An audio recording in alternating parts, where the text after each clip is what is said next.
Welcome back to the Caffeinated Cruiser. My name is JD, and in this video, we're going to quickly talk about how to prep your motorcycle either for storage or for winter riding, as it's a very similar process for both. So let's jump right into it. In the video that you'll see playing behind me, you're going to see me washing my V-Strum, polishing it, cleaning the chain, and then lubricating as well. And I did a very similar process for my Magna. However, I didn't take any footage of that. Let's cover the V-Strum, what I did there, and then I'll talk about the Magna because it's almost the same, just a couple little tweaks. So for winter riding, there's a couple things you want to make sure you do.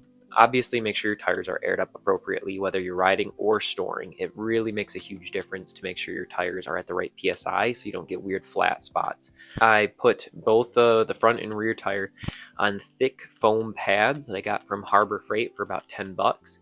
And then that again just helps the tires not to get dry rot or, the concrete to suck all the moisture out of them. But I found that to be a really effective way to keep your tires fresh and to not have them get flattened out or dry rot over the winter. So I did that for both bikes. The other thing I did for both bikes is I washed and polished them and then cleaned the chain and lubricated the chain as well. I don't know if the owner of the car wash would want me to say to do this, but no one came and bothered me, so I think it's okay. I went to a coin-operated car wash, and I will preface this by saying I did not use any full blast or full high pressure on anything sensitive, whether that was my chain and the O-rings or any electronic bits. But I do find having a little bit of water pressure makes a huge difference when you're trying to get gunk off or clean the underside of the bike or underneath your fenders where a lot of mud and crap just gets flinged up. I actually brought a three-sided brush for cleaning your chain. I brought that and some lubricant, and I brought it straight to the car wash. I put the bike up on its center stand and I scrubbed all around the chain and rotated the tire. And then because again, right there at the car wash, I was able to use the hose that's there to rinse off everything else, which left the chain looking super clean. After I fully washed the bike, I did come back and actually use a spray-on lubricant. I think it's Honda Lube is what I have right now. So again, I basically just use rinse all the crap off of it because there's tons of bug guts and goo and mud and whatnot. I try to get in every little crack and crevice, and I actually brought a whole pack of microfiber towels so that I could wipe things down, polish, and just clean up because it's hard to put on polish when the bike's still wet, and at least at my car wash, there's no drying mechanism. It's just air dry.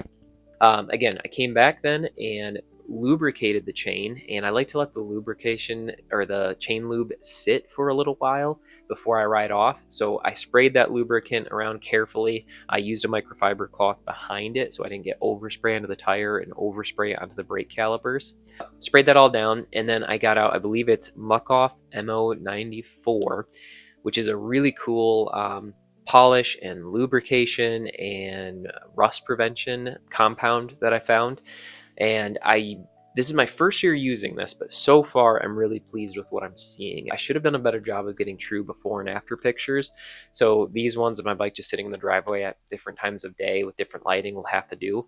But I still think you'll be able to see how much more shine really came out of the bike and how much cleaner it looked. It made my 97 Magna look like a brand new bike, which is really cool. I sprayed that on basically everything, whether it was the clocks, the handlebars, the side panels, the fork stems.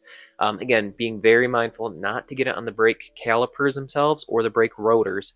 But I sprayed that stuff all over everything. And then when I was anywhere that was a little bit more sensitive or where it was possible to get overspray, I sprayed it directly to a microfiber cloth and then wiped it all down. And I found that if you let it sit for a little bit and then work it in really well, it just brings out this amazing luster and shine in your motorcycle. Again, I'll put the picture of my Magna up on screen, but that's all I use. I did not use a chrome polish.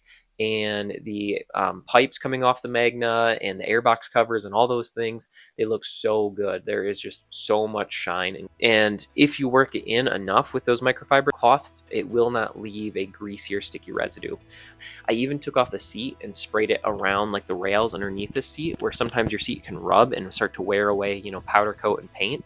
So anything that could rust or anything where, rust might start, I made sure I covered it. If you do get some overspray onto your tires or again your calipers or your rotors, I'd recommend using a little bit of isopropyl alcohol and just really quickly wiping that off because you don't want lubrication on those areas. It's a great way to get in a load of trouble.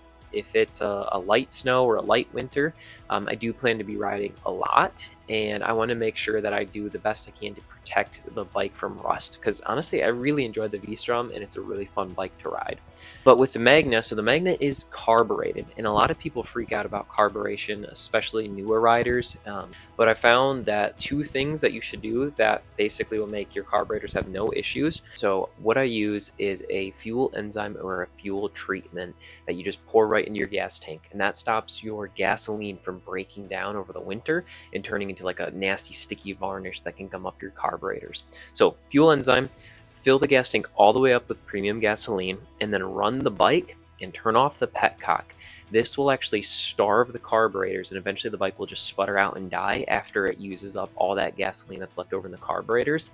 And this I found to be super effective. I have had zero issues with any of my carbureted bikes starting up to the winter. It's really not a trick, it's just the simplest way to take care of your carburetor. So you fuel enzyme, fill the gas tank all the way up, run the bike, turn off the fuel, and then when the bike dies, you're done. That's it. That's all you need to do to protect the fueling system.